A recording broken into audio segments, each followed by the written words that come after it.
বিশ্বের সর্বোচ্চ শৃঙ্গ মাউন্ট এভারেস্ট জয় করেছেন বাবর আলী নামে এক বাংলাদেশি। ১৯ মে রোববার বাংলাদেশ সময় সকাল ৮:৩০টায় এভারেস্টের চূড়ায় ওঠেন তিনি। বেস ক্যাম্প টিমের বরাতে এই তথ্য নিশ্চিত করেছেন অভিযানের প্রধান সমন্বয়ক পরহান জামান।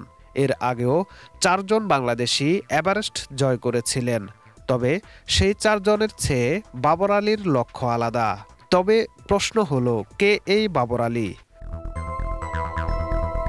চট্টগ্রাম মেডিকেল কলেজ থেকে এমবিবিএস পাশ করেছেন ৩৩ বছর বয়সী বাবর আলী। শুরু করেছিলেন চিকিৎসা পেশা।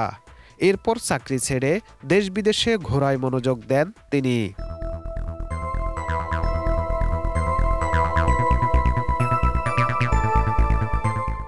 ২০১৪ সাল থেকে পর্বতারোহণে পথ চলা শুরু বাবরের। চট্টগ্রামের পর্বতারোহণ ক্লাব ভার্টিক্যাল ড্রিমার্সের প্রতিষ্ঠাতা সদস্য তিনি।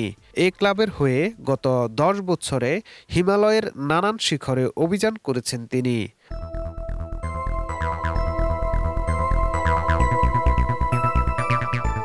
২০১৭ সালে ভারতের উত্তরকাশীর নেহেরু ইনস্টিটিউট অব মাউন্টেনিয়ারিং থেকে মৌলিক পর্বতারোহণ প্রশিক্ষণ সম্পন্ন করেন।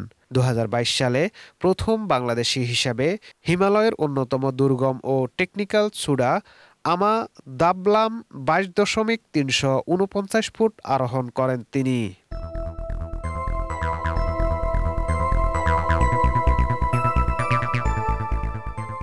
জানা গেছে, বাবরের লক্ষ্য পৃথিবীর চতুর্থ উচ্চতম পর্বত মাউন্ট লোৎসে।